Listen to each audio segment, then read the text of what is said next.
দেখে নেব খেলার সময় শিরোনাম। টেস্ট দলকে আর নেতৃত্ব দেওয়ার আগ্রহ নেই মুমিনুল হকের। নতুন অধিনায়ক হিসেবে পছন্দ লিটন ও মিরাজ। ঘরোয়া ক্রিকেটে পারফর্ম করে ওয়ানডে দলে ফেরার লক্ষ্য। ক্যাপ্টেন একরকম, লিডারশিপটা ডিফারেন্ট, মানে একটা স্টেবল পজিশন আছে। এবং আমার কাছে মনে হয় যে একটা নতুন কাউকে ক্যাপ্টেন্সি দিল ভালো। স্কুল ক্রিকেট ও টেস্ট মর্যাদার রজত জয়ন্তীর টাকা নিয়ে ৯-৬ বিসিবির। ৬ মাস আগে স্পন্সর পুরো অর্থ বুঝিয়ে দিলেও বুঝে পায়নি জেলা ক্রীড়া সংস্থা। খোড়া অজুহাত ক্রিকেট বোর্ডের। ম্যাচ প্রতি যে ৩,০০০ টাকা করে পায় এগুলো একটু জানি। বন্ধু নির্বাচনে সবাইকে সচেতন হওয়ার পরামর্শ টাইগার পেসার তাসকিন আহমেদের। মারধরের ঘটনায় ২৪ ঘন্টার মধ্যে অভিযোগ তুলে নেয়, আবারও নির্দোষ দাবি নিজেকে। এবং সাফ জয়ী সদস্যদের নিয়েই অনূর্ধ্ব-২০ এশিয়ান কাপ বাছাইয়ে যাচ্ছেন বাটলার। শক্তিশালী প্রতিপক্ষের চ্যালেঞ্জ নিতে মুখিয়ে আফিদারা, বাস্তবমুখী লক্ষ্য কোচের।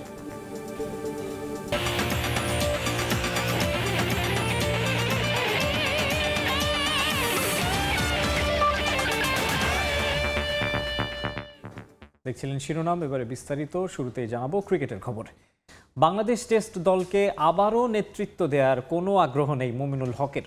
বিসিবি থেকে প্রস্তাব দিলেও তা ফিরিয়ে দেবেন বলে সময় সংবাদে জানিয়েছেন এই ব্যাটসম্যান।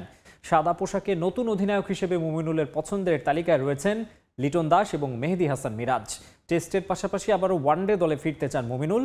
ঘরোয়া ক্রিকেটে পারফর্ম করেই আসতে চান কোচ এবং নির্বাচকদের নজরে। মুমিনুলের সাক্ষাৎকার নিয়েছেন সাজিদ মুস্তাহিদ। আমাদের সঙ্গে আছেন জাতীয় দলের ক্রিকেটার মুমিনুল হক। আমরা তার সঙ্গে কথা বলবো। আপনাকে ধন্যবাদ সময় দেওয়ার জন্য। এই মুহূর্তে টেস্ট দলের কোনো ক্যাপ্টেন নেই, শান্ত স্টেপ ডাউন করেছে।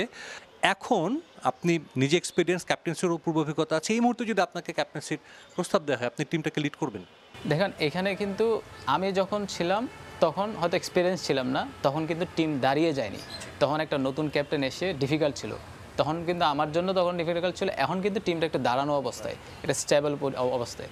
এখন যারা ক্যাপ্টেন্সি করে আসছে তাদের চেয়ে যারা করেনি, তারা যদি করে, তা আমার কাছে মনে হয় যে, কারণ আপনি টিমটা পুরো সেট আপ। আগে যেসব জায়গায় আমাদের ল্যাকিং ছিল, বিশেষ করে পেস বোলিং ল্যাকিং ছিল, স্পিনারও, তো ওই জায়গাটাই যখন এখন একটা স্টেবল পজিশন আছে, এখন আমার কাছে মনে হয় যে একটা নতুন কাউকে ক্যাপ্টেন্সি দিলে ভালো। আর আপনি আমাকে যেটা প্রশ্ন করলেন, ডিপ্লোম্যাটিক অ্যান্সারও না, আমি আসলে করার জন্য আগ্রহীও না, আমি করব না।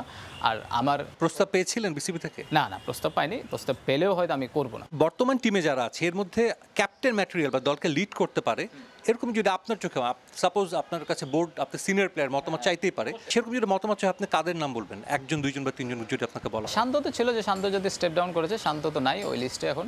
তা আমার কাছে মনে হয় যে দুইটা প্লেয়ার আছে যাদের দিলে বাংলাদেশ ক্রিকেটের জন্য ভালো হবে। একটা হলো আপনার মিরাজ, আর একটা হলো লিটন। এই দুজন ছাড়া আমার কাছে মনে হয় যে আর কেউ ওইভাবে, আর যারা আছে তারা পারবে। কিন্তু আমি সবসময় এই দুজনকে প্রেফার করি। আমি যখন ক্যাপ্টেন ছিলাম তখন আমি লিটনকে বোর্ডকে বলেছিলাম যে লিটনকে ভাইস ক্যাপ্টেন দেওয়ার জন্য, পরবর্তীতে যায় না। এখন বর্তমানে আমার কাছে এই দুজন পারফেক্ট, লিটন নাইলে মিরাজ। শান্তর অধীনে বেশ অনেকগুলো ম্যাচ খেলেছেন, ক্যাপ্টেন শান্তকে আপনি 10-এ কত দেবেন? আপনি 7 দিতে পারেন। আমার কাছে মনে হয় যে ও ক্যাপ্টেন হিসেবে অনেক ভালো ছিল, ও লিডারশিপ গুণটা ভালো ছিল, ক্যাপ্টেন একটা হলো ক্যাপ্টেন একরকম, লিডারশিপটা ডিফারেন্ট।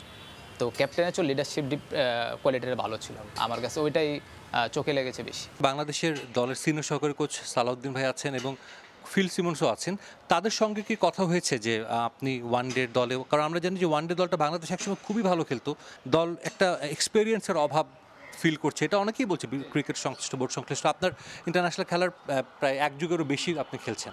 সো আপনার সঙ্গে কি কথা হয়েছে বা তাদের সঙ্গে, বা আপনি আপনার আগ্রহটা তাদেরকে জানিয়েছেন কি?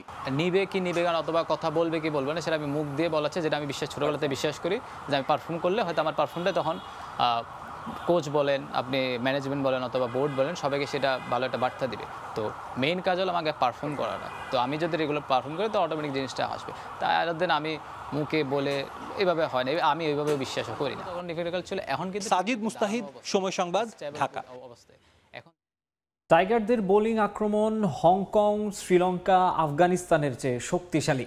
বাংলাদেশের সামর্থ্য রয়েছে এশিয়া কাপে ফাইনাল খেলার, এমন মন্তব্য করেছেন পেসার খালেদ আহমেদ। 3 ফরম্যাটে অভিষেক হলেও সাদা পোশাকের ক্রিকেটার তকমা পাওয়া খালেদ প্রস্তুত রয়েছেন রঙিন পোশাকের জন্য।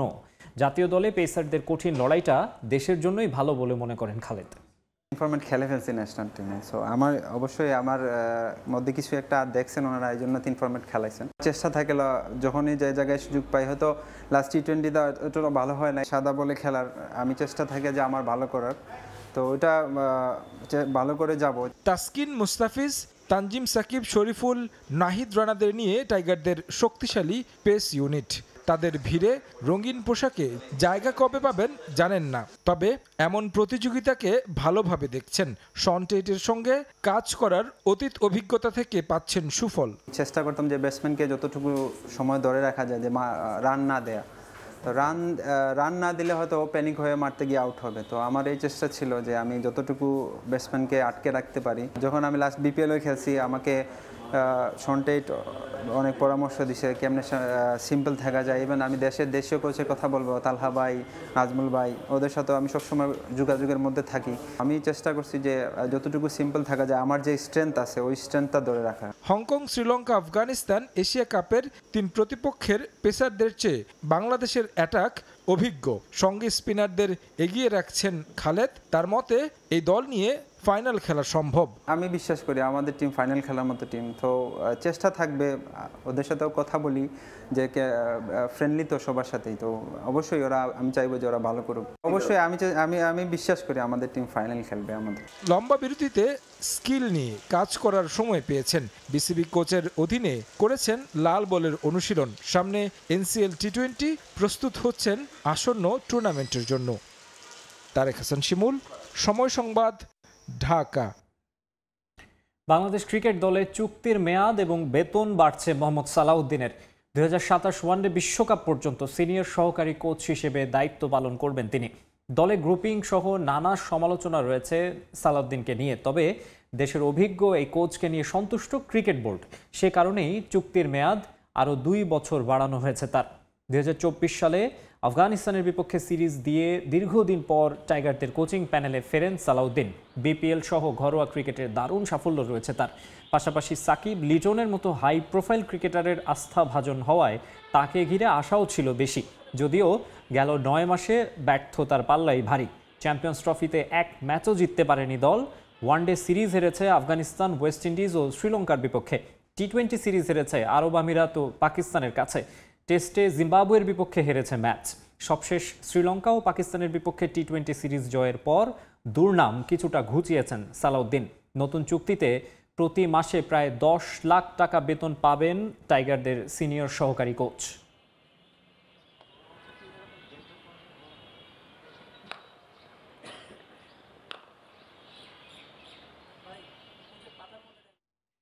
কথা দিয়েও কথা রাখেনি বিসিবি। টেস্ট মর্যাদার 25 বছর পূর্তি উপলক্ষে প্রতিটা জেলা ক্রীড়া সংস্থাকে ক্রিকেট কার্নিভালের জন্য 25,000 টাকা করে দেওয়ার কথা থাকলেও 1.5 মাস পরও সেই অর্থ হাতে পায়নি সংস্থাগুলো। স্কুল ক্রিকেটের জন্য স্পন্সর প্রতিষ্ঠান গেল জানুয়ারিতে বিসিবিকে অর্থ বুঝিয়ে দিয়েছে, সেই টাকাও জেলা ক্রীড়া সংস্থাগুলোকে দেয়নি বিসিবি। নিজেদের টাকায় ইভেন্ট আয়োজন করে বিপাকে কর্মকর্তারা অসহায়ত্বের কথা জানান সময় সংবাদে। বিসিবি জানিয়েছে অভ্যন্তরীণ সমস্যার কারণে সময় মতো অর্থ দিতে পারেনি তারা। তামিম হোসেনের রিপোর্টে বিস্তারিত। বহু জায়গায় ক্রিকেট ঘুমিয়েছিল, ওই তাদেরকে একটা ওয়েক আপ কল দেওয়া। দায়িত্ব নিয়ে টাইগারদের টেস্ট মর্যাদার 25 বছর পূর্তি আয়োজনের মধ্য দিয়ে সারা দেশের ক্রীড়া সংস্থার ঘুম ভাঙাতে চেয়েছিলেন বিসিবি সভাপতি। কিন্তু এই আয়োজনের পেছনে আছে চরম অনিয়মের গল্প। শুধু তাই নয়, সময় সংবাদের অনুসন্ধানে উঠে এসেছে প্রাইম ব্যাংক স্কুল ক্রিকেটের অর্থ বরাদ্দ নিয়েও বিসিবির অনিয়মের চিত্র। টেস্ট মর্যাদা প্রাপ্তির রজত জয়ন্তী উপলক্ষে প্রতিটি জেলা ক্রীড়া সংস্থাকে বিসিবি নির্দেশনা দেয় অনূর্ধ্ব-12 ক্রিকেট কার্নিভাল আয়োজনের। প্রতি জেলায় বরাদ্দ থাকে 25,000 টাকা। নিজেদের অর্থে কার্নিভাল আয়োজন করে এখন বিপদে জেলা ক্রীড়া সংস্থাগুলো। 1.5 মাস পার হলেও জেলা ক্রীড়া সংস্থাগুলো পায়নি প্রতিশ্রুত সেই অর্থ। আমি বললাম যে তাহলে গেম ডেভেলপমেন্টে তো আমাদের বছর পূর্তিতে আরো 2 দিন আমরা বাস্তবায়ন করতে গেলে তো আসলে টাকা লাগে। তা উনি আমাকে বললো যে বাস্তবায়ন করে 25 তারিখের পরে 2-3 দিন পরে আমরা টাকা দিয়ে দেবো। ডিভিজার বাই ডিভিজার বলে আপনাদের প্রোগ্রামে বরাদ্দ আসছে কিনা, যদি বরাদ্দ আসে তাহলে আপনি ব্যাংকের স্টেটমেন্ট নিয়ে আসেন, টাকা না আসলে তো অগ্রিম টাকা ছাড়ে এই ক্রিয়া সংস্থা তো। শুধু কার্নিভাল নয়, প্রাইম ব্যাংক স্কুল ক্রিকেটও হয়েছে আর্থিক অনিয়ম। বিসিবির নির্দেশনায় টুর্নামেন্ট শুরু হয় এবছরের জানুয়ারিতে। টুর্নামেন্ট শুরুর আগেই অংশগ্রহণ করা স্কুল এবং খেলা পরিচালনার জন্য জেলা ক্রীড়া সংস্থাগুলোতে অর্থ পাঠানোর কথা বিসিবির, কিন্তু এতদিনও সেটা পৌঁছায়নি। বিসিবি থেকে টাকা না পেয়ে নিজেদের পকেটের অর্থ ব্যয় করে আয়োজন করা হয় টুর্নামেন্টগুলো। অংশগ্রহণ করা স্কুলগুলো টাকা না পেয়ে ধর্ণা দেয় জেলা ক্রীড়া সংস্থায়। শুনতে হয় কটু কথাও। বিসিবির স্বেচ্ছাচারিতার শিকার জেলা ক্রীড়া সংস্থাগুলো। এবার প্যান্ডেল করা লাগবে, দেখো মনে করেন সমুদ্রটা করাই সকাল সন্ধ্যা অনেকবার ফোন করতো।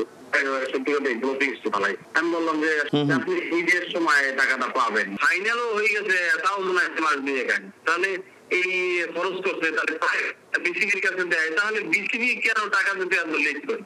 আমাদের কাছে কোনো চেক বা অর্থ এরকম কিছু আসেনি, বরং ওই টুর্নামেন্ট করার জন্য যে আনুষঙ্গিক যে খরচ সেই টাকাটা পর্যন্ত আমরা এখনো পাইনি। যদি আপনি পারেন একটু আমাদের যদি নক করে, আর এটা ওই যে স্কুল থেকে আমাকে ফোন দিয়েছিল, এখন আমরা না পেলে কিভাবে দিব। তবে বড় প্রশ্ন, স্পন্সর প্রতিষ্ঠান প্রাইম ব্যাংক জানুয়ারির শেষ সপ্তাহে বিসিবিকে পরিশোধ করেছে পুরো অর্থ। তাহলে সেই টাকা কোথায় গেল? ফাইনাল খেলেছে, ওই টাকাগুলো এখনো যায়নি বোর্ড থেকে। ম্যাচ প্রতি যে 3000 টাকা করে পায়, এগুলো একটু যায়নি। আমাদের এখানে ইন্টারনাল ছিল, আমাদের তরফ থেকে জুন মাসের মধ্যে চলে যাওয়ার জন্য বলা হয়েছিল।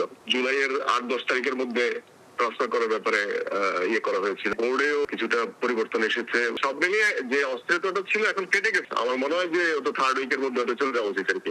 আমিনুল ইসলাম বুলবুল দায়িত্ব নেয়ার পর বিসিবিতে পরিবর্তনের স্বপ্ন দেখেছিলেন অনেকেই, কিন্তু এসব বিতর্কিত কর্মকাণ্ডে নিজেদের প্রশ্নবিদ্ধ করছে দেশের ক্রিকেট নিয়ন্ত্রক সংস্থা। তামিম হোসেন, সময় সংবাদ, ঢাকা। বন্ধু নির্বাচনে সবাইকে সচেতন হতে পরামর্শ দিলেন টাইগার পেসার তাসকিন আহমেদ। বন্ধুকে মারধরের ঘটনায় 24 ঘন্টার মধ্যে জিডি তুলে নেয়ায় নিজেকে আবারও নিরপরাধ বলে দাবি করেন ঢাকা এক্সপ্রেস। এই অনাকাঙ্ক্ষিত ঘটনা পেছনে ফেলে এবার ব্যক্তিগত কাজে মনোযোগী হচ্ছেন তাসকিন।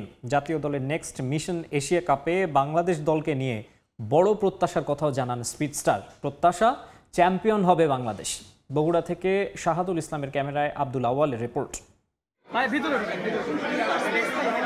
দেশে ক্রিকেট পাড়ায় গত দুদিন ধরে একটাই খবর, তাসকিন আহমেদ তার বন্ধুদের মারধর করেছেন। এ ঘটনায় স্পিড স্টারের বিরুদ্ধে থানায় জিডি করেন ভুক্তভোগীরা। পরে তাসকিন আবার স্ট্যাটাস দিয়ে জানান ঘটনা মিথ্যা, নির্দোষ তিনি। এক কথায় একেবারে হযবরল এক অবস্থা। গণমাধ্যম থেকে সামাজিক মাধ্যম সরগরম এই ইস্যুতে, বিব্রত বিসিবি। পরে পারিবারিকভাবে সমঝোতা হয় দুই পক্ষের। তারাই গিয়ে বুধবার সন্ধ্যায় অভিযোগটি তুলে নেন তাসকিনের বন্ধুরা। অভিযোগ থেকে মুক্ত হয়ে তাসকিন উড়াল দেন নিজের ব্যক্তিগত কমিটমেন্টে। ঢাকা থেকে উড়ে যান বগুড়ায়। তাসকিন আহমেদকে এক নজর দেখতে তখন উপচে পড়া ভিড় জেলা শহরে। সমর্থকদের সামলাতে হিমশিম খায় পৃষ্ঠপোষক প্রতিষ্ঠান। আইন শৃঙ্খলা বাহিনীও পারেনি পরিস্থিতি সামাল দিতে। তবে এত কিছুর মধ্যেও নিজের বিরুদ্ধে কদিন ধরে চলা নানা প্রশ্নের জবাব দেন তাসকিন আহমেদ। আক্ষেপ করেন বন্ধু নির্বাচনে ভুল করায়। যেই বিষয়টা ঘটেছে এটা আসলে একটু দুঃখজনক। আমি আসলে কখনো এক্সপেক্ট করিনি। আমার ফ্যান্স এবং আগামী জেনারেশন একটা জিনিস শিক্ষা পাবে যে আসলে বন্ধুত্ব চয়েসে কতটা কেয়ারফুল হইতে হবে। উইদিন 24 আওয়ার সব কিছু উইথড্র করেছে। তারা আমার ভালো চায় বলে, তারা যদি ভালোই চাইতো কোনো প্রবলেম হইলে পারিবারিকভাবেই কথা বলতো। যেহেতু আমি এখানে কোনো দোষী না, এজন্য বেশিক্ষণ যেতেও পারেনি এবং আমি চাইলেও আমার সাইড থেকে কোনো একটা অ্যাকশন নিতে পারতাম, বাট আমার বাবা সেটা করতে দেননি। সো এই বিষয়ে আমি আর কথা বলতে চাই না। 22 গজে মানুষ তাসকিন, তাই যতই ভিন্ন কাজে যান না কেন ক্রিকেট নিয়ে সেখানে আলোচনা হবে, এটাই স্বাভাবিক। ঢাকা এক্সপ্রেস ও বগুড়ায় কথা বলেছেন এশিয়া কাপ নিয়ে। সমর্থকদের শুনিয়েছেন আশার কথা। আপকামিং এশিয়া কাপ আছে, যাতে আমি ভালো করতে পারি আর সুস্থ থাকি। হংকংয়ের সাথেও tough competition. India, Pakistan, Sri Lanka সবাই এশিয়ার বেশ ভালো টিম। ডেফিনেটলি ইজি হবে না, কিন্তু মার্শাল্লাহ লাস্ট 2টা সিরিজ আপনারা দেখেছেন আমরা জিতছি। আমরা ভালো শেপে আছি, আশা করছি ভালো কিছু। বগুড়ায় হালনা লিস্টের উদ্বোধন করতে গিয়েছিলেন তাসকিন আহমেদ। এ সময় তার সঙ্গে ছিলেন চিত্রনায়ক ইমন ও অভিনেত্রী কেয়া পায়েল। আব্দুল আউয়াল, সময় সংবাদ, বগুড়া। এদিকে এক ম্যাচ নিষেধাজ্ঞা কাটিয়ে ফিরলেও এখনও ক্ষুব্ধ লিওনেল মেসি। অ্যাটলাসের বিপক্ষে দারুণ এক জয়ের পরও ক্ষোভ উগরে দিয়েছেন আর্জেন্টাইন সুপারস্টার। জাতীয় দলের সতীর্থ রদ্রিগো ডি পলের অন্তর্ভুক্তিতে ইন্টার মায়ামি এখন আরও শক্তিশালী, এমন মন্তব্য করেন মেসি। নিষেধাজ্ঞা কাটিয়ে ফিরেছেন মাঠে, ফিরেই রাঙিয়েছেন জয় দিয়ে, জ্বলে ওঠেন আপন আলোয়। নিজে গোল করতে না পারলেও গোলে সহায়তা করেছেন সতীর্থদের, কিন্তু তাতে কি আর রাগ কমে? এখনো ক্ষোভে ফুঁসছেন Argentine superstar Lionel Messi. Major league soccer কর্তৃপক্ষের দেয়া নিষেধাজ্ঞার কারণে এক ম্যাচ মাঠে নামতে পারেননি লিও। সে ঘটনার পর পেরিয়েছে বেশ কয়েকদিন, তবে এখনও তা ভুলতে পারেননি তিনি। এক ম্যাচ নিষিদ্ধ হওয়ার বিষয়টি কোনোভাবেই মানতে পারছেন না লিও। লিগস কাপে আটলাসের বিপক্ষে নাটকীয় জয়ের পরও ক্ষোভ উগড়ে দিলেন আর্জেন্টাইন সুপারস্টার। মানসিকভাবে বিপর্যস্ত থাকায় এই ম্যাচ খেলতে বেগ পোহাতে হয়েছে তাকে। এ ধরনের বিশ্রাম চান না বলেও ক্ষুব্ধ প্রতিক্রিয়া জানান মেসি। সেদিন তারা আমাকে খেলতে দেয়নি। এ ম্যাচে প্রথমার্ধে কিছুটা অস্বস্তিতে ছিলাম, তবে সবচেয়ে গুরুত্বপূর্ণ হলো শেষ পর্যন্ত আমরা জিতেছি। সত্যি বলতে এই গরমে আমার কাজটা বেশ কঠিন হয়ে পড়েছে, বিশেষ করে আগের ম্যাচে খেলতে না পারায়। যদিও বিশ্রাম ভালো একটি বিষয়, তবে আমার তো সেটার প্রয়োজন ছিল না। আমার জন্য এটা সবচেয়ে খারাপ বিষয়। আমার জন্য লড়াই করা জরুরি। আমি যত ম্যাচ খেলি ততই ভালো অনুভব করি এবং ছন্দে থাকি। এদিকে জাতীয় দলের সতীর্থ রদ্রিগো ডি পল 1 বছরের জন্য ধারে ইন্টার মায়ামিতে যোগ দেওয়ার পর এদিন অভিষেক ম্যাচ খেলেন। তাকে পেয়ে বেশ উচ্ছ্বসিত মেসি। রদ্রিগোর উপস্থিতি দলের শক্তি আরও বাড়াবে বলে মনে করেন অধিনায়ক। টুর্নামেন্টের ফরম্যাট বদলে গেছে। এটি দুর্দান্ত প্রতিযোগিতা এবং এখানে জয় গুরুত্বপূর্ণ। রদ্রিগো ও আমি অনেক দিন ধরে একসঙ্গে খেলেছি। তার আগমনে দলের শক্তি আরও বেড়েছে। সে অনেক উৎসাহ নিয়ে এসেছে। সামান্য ট্রেনিং করেও সে পুরোটা সময় দৌড়েছে। আর্দ্রতা, গরম, উচ্চ তাপমাত্রা সবকিছুর মধ্যে দৌড়ানো খুব কঠিন। আমাদের দলে অনেক ভালো খেলোয়াড় রয়েছে। এখন রদ্রিগো ডি পলের মতো গুরুত্বপূর্ণ একজন যোগ দিয়েছে। প্রতি বছর যেভাবে লড়ি, এবারও আমরা তেমনভাবেই লড়াই করব। MLS ইস্টার্ন কনফারেন্সের পয়েন্ট টেবিলে 5 নম্বরে রয়েছে মেসি, ডি পলের ইন্টার মায়ামি। যদিও শীর্ষ 4 দলের চেয়ে 3টি ম্যাচ কম খেলেছে তারা। তাজিন খন্দকার, সময় সংবাদ। পাকাপোক্তভাবে ভিক্টর ওসিমেনকে দলে ভেড়াচ্ছে তুরস্কের ক্লাব গ্যালাতাসারে। গেল মৌসুমে নাপোলি থেকে ধারে খেলতে আসা এই নাইজেরিয়ান স্ট্রাইকারের সঙ্গে স্থায়ী চুক্তি করতে যাচ্ছে তুর্কি সুপার লিগ চ্যাম্পিয়নরা। ওসিমেনকে দলে ভেড়াতে প্রায় 75 মিলিয়ন ইউরো খরচ করতে হচ্ছে গ্যালাতাসারেকে। এদিকে আনুষ্ঠানিকভাবে বায়ার্ন মিউনিখে যোগ দিয়ে অনুশীলনে নেমেছেন লুইস দিয়াজ। দ্রুতই দলের সঙ্গে মানিয়ে নিয়ে ক্লাবকে শিরোপা জেতাতে চান কলম্বিয়ান এই ফরওয়ার্ড। তুরস্কের ক্লাব গ্যালাতাসারের হয়ে মাত্র একটি মৌসুম খেলেছেন নাইজেরিয়ান স্ট্রাইকার ভিক্টর ওসিমিন, তাও আবার ধারে। তবে এই অল্প সময়ের মধ্যে ক্লাবটির সমর্থকদের হৃদয়ে জায়গা করে নিয়েছেন এই ফুটবলার। নতুন মৌসুম শুরুর আগে আবারও তুরস্কে ফিরলেন ওসিমিন, তবে এবার নতুন পরিচয়ে। ধারে নয়, পাকাপোক্তভাবে এই ফুটবলারকে নিজেদের করে নিতে চায় দ্য ইয়েলো রেডস।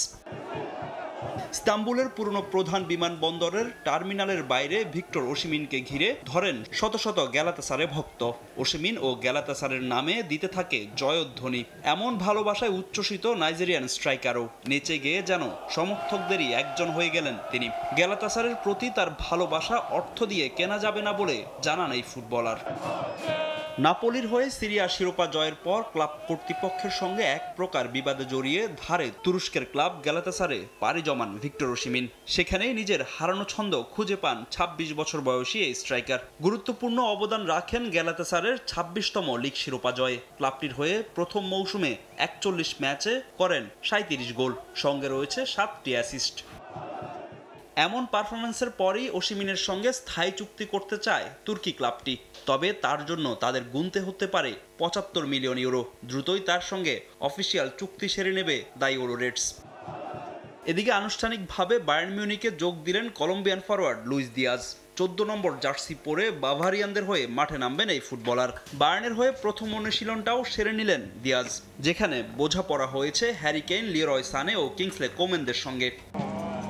গেল মৌসুমে লিভারপুলের ইপিএল শিরোপা জয়ের পেছনে অবদান কম ছিল না দিয়াজের। 2022 সালে ক্লাবটিতে যোগ দিয়ে কাটিয়েছেন 4টি মৌসুম।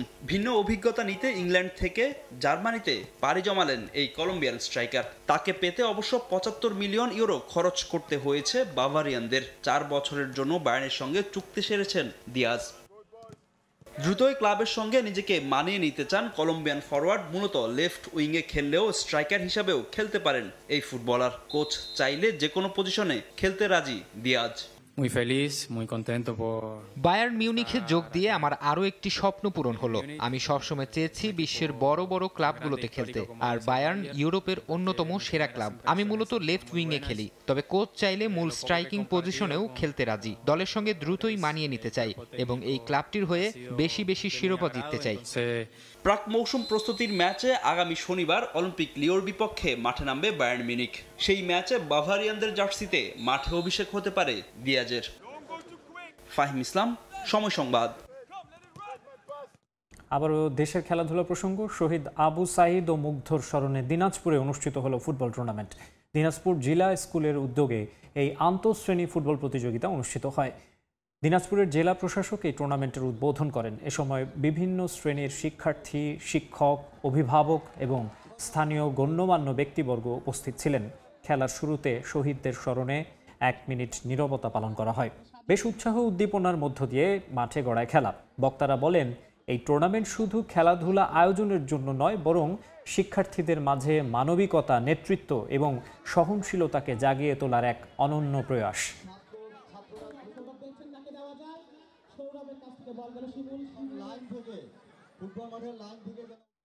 এ পর্যায়ে খেলার সময় শীর্ষ সংবাদ জানিয়ে দিচ্ছে আরেকবার। টেস্ট দলকে আর নেতৃত্ব দেওয়ার আগ্রহ নেই মুমিনুল হকের। নতুন অধিনায়ক হিসেবে পছন্দ লিটন ও মিরাজ। ঘরোয়া ক্রিকেটে পারফর্ম করে ওয়ানডে দলে ফেরার লক্ষ্য। ক্যাপ্টেন একরকম, লিডারশিপটা ডিফারেন্ট, মানে একটা স্টেবল পজিশন আছে। এখন আমার কাছে মনে হয় যে একটা নতুন কাউ ক্যাপ্টেন্সি দিলে ভালো। এবং সাফ জয়ী সদস্যদের নিয়েই অনূর্ধ্ব 20 এশিয়ান কাপ বাছাইয়ে যাচ্ছেন বাটলার। শক্তিশালী প্রতিপক্ষের চ্যালেঞ্জ নিতে মুখিয়ে আফিদারা। বাস্তবমুখী লক্ষ্য কোচের।